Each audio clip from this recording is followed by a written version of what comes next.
جو ہے وزیر اعظم پاکستان رہے، پاکستان میں ایسی نظیر کسی اور کی نہیں ہے جو اتنے اہم مناصب پہ تقریباً لگ بھگ 40 سال سے پاکستان پہ اقتدار پہ براجمان رہا ہو۔ ان حالات میں اور عمر کے اس حصے میں یہ ضرور محسوس کی جا رہی تھی کہ شاید نواز شریف صاحب مدبر سیاستدان کا ثبوت دیتے ہوئے ملک کو بچانے کے لیے ملک میں سیاسی اور جمہوری اقدار کو فروغ دینے کے لیے کوئی کردار ادا کریں گے، کیونکہ جب 3 دفعہ وزیر اعظم رہ گئے تو 4تھی دفعہ وزیر اعظم بننا یا یہ خواہش بھی رکھنا جو ہے آپ کے کردار کی صحیح معنوں میں انٹرپریٹیشن کرتا ہے۔ کیا رہ گیا تھا؟ دولت، عزت، اقتدار، آپ کا بھائی، آپ کے بھتیجے، تو کیا ساری زندگی جو اس ملک سے آپ نے لیا یا اس ملک نے آپ کو دیا، اس کا تقاضا یہ نہیں تھا کہ آپ آج کے دور میں پاکستان کے حالات پہ رحم کرتے ہوئے پاکستان کے لیے یہ اعلان کرتے کہ پاکستان مزید سیاسی بدامنی کا متحمل نہیں ہو سکتا؟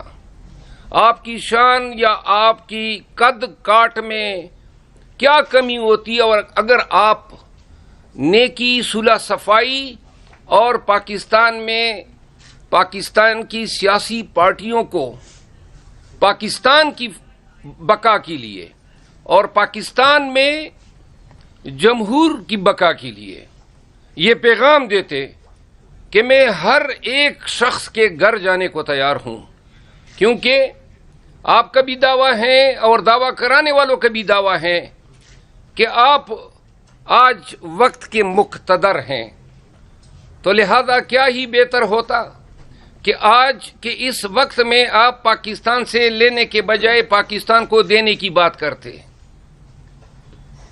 نہ پاکستانیوں نے آپ کو 4تھی دفعہ وزیر اعظم بنانا ہے اور نہ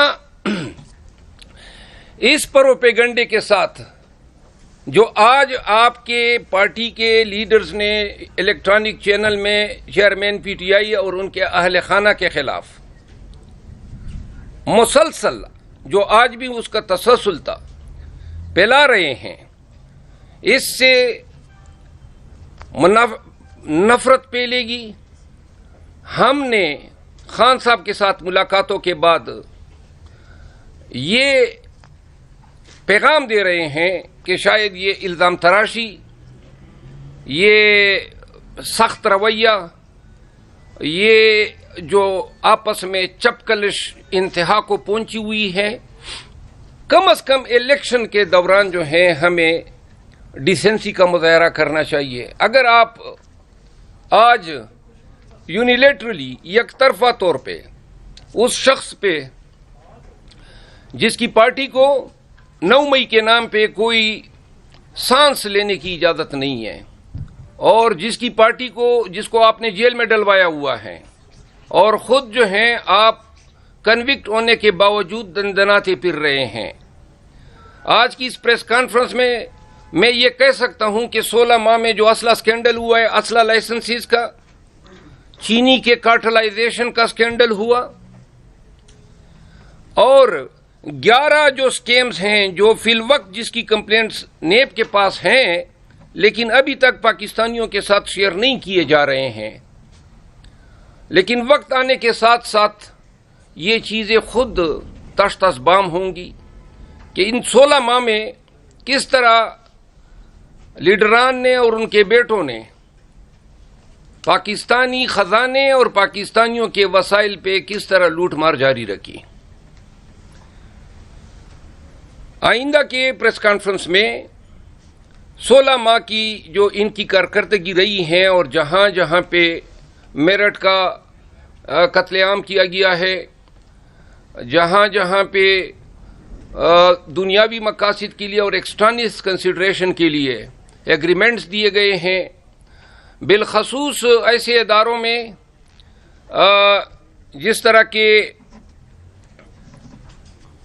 ایک مثال میں آپ کو دے دیتا ہوں، ایک اندازے کے مطابق 4 ماہ میں 11,000 سے زیادہ کلاشنکوف کے لائسنسز جاری کیے گئے. 4 ماہ میں 11,000 سے، اور فی لائسنس جو ہے مارکیٹ میں 5 لاکھ روپے جو ہیں کلیکٹ کیے گئے. یہ اسکینڈل جو ہیں کن لوگوں کو جاری کیے گئے؟ کبھی اندیشہ ہے کہ اس میں بہت سارے اسلحہ لائسنس ایسے لوگوں کو بھی جاری کیے گئے جن کی مجرمانہ ہسٹری رہی ہے. تو عزیزان وطن، ہم یہ جو آج کی پریس کانفرنس ہے اس کا بھرپور جواب دیں گے. اگلی پریس کانفرنس میں کل خان صاحب سے میں ملاقات کروں گا، اور انشاءاللہ یہاں پہ میں آپ کو بتانا ضرور پسند کروں گا کہ پاکستان تحریک انصاف میں شمولیت کے لیے چند بڑے نام ہیں جو کہ ملک کی سیاست کے ہیں. متوقع طور پہ شاید منڈے کو بھی ہماری اسی پریس کلب میں ایک انتہائی پاکستان کی ویل نون سیاسی شخصیت کے ساتھ میری پریس کانفرنس ہوگی. اس کے علاوہ کے پی میں بہت سارے سیاسی عمائدین نے ہم سے رابطہ کیا ہے، وہ بھی شامل ہو رہے ہیں. انشاءاللہ لوگ جوک در جوک بلوچستان، پنجاب، سندھ میں پاکستان تحریک انصاف میں شمولیت کا آغاز کر رہے ہیں. اگلے ہفتے سے اور اس کے بعد والے ایام میں ہم آپ کے ساتھ شیئر کرتے. وہ دن گئے، آپ ایک پریس کانفرنس کروائیں گے پی ٹی آئی سے نکلوانے کے لیے، انشاءاللہ 10 پریس کانفرنس ہم کروائیں گے ان لوگوں کی جو پی ٹی آئی میں شمولیت اختیار کر رہے ہیں اور ایسی پارٹیوں کو چھوڑ رہے ہیں جس طرح نون ہے، جے یو آئی ہیں یا پاکستان پیپلز پارٹی ہے. میں آج کے اس پریس کانفرنس کے جو پہلا نکتہ تھا، داؤد خٹک صاحب کو میں پاکستان تحریک انصاف کی طرف سے، chairman P T I Imran Khan صاحب کی طرف سے، سیکرٹری جنرل عمر ایوب خان کی طرف سے اور صوبائی صدر پاکستان تحریک انصاف علی امین خان گنڈپور کی طرف سے پاکستان تحریک انصاف میں آمد پہ خوش آمدید کہتا ہوں. داؤد خٹک صاحب کا خاندان جو ہیں کافی عرصے سے سیاست سے وابستہ ہیں. ضلع نوشہرہ میں پرویز خٹک صاحب کی وجہ سے ان کو پاکستان تحریک انصاف میں وہ مقام کی توقع نہیں تھی کیونکہ وہ ہر چیزوں پہ چھایا ہوا تھا. تو لہذا ان کے جانے کے بعد کے پی میں اور بالخصوص پشاور ڈویژن میں وہ لوگ جو پرویز خٹک صاحب کی سیاست کی وجہ سے پاکستان تحریک انصاف سے دور تھے، وہ اب پاکستان تحریک انصاف کے قریب آئے ہیں. داؤد خٹک صاحب جو ہیں پاکستان تحریک انصاف میں غیر مشروط طور پہ شمولیت کا اعلان کر رہے ہیں. میں مائک تھوڑی دیر کے لیے ان کو دوں گا تاکہ وہ اپنے خیالات کا اظہار کر سکے. جناب داؤد خٹک صاحب. بس ٹھیک ہے. پریس کے ساتھیوں، السلام علیکم. تھوڑا اونچی آواز میں. بس ٹھیک ہے، یہ آواز ٹھیک ہے. ہاں جی جی، یہ والا ہاں یہ ٹھیک ہے، بس اس میں بولے سر. اچھا، اب ٹھیک ہے آواز؟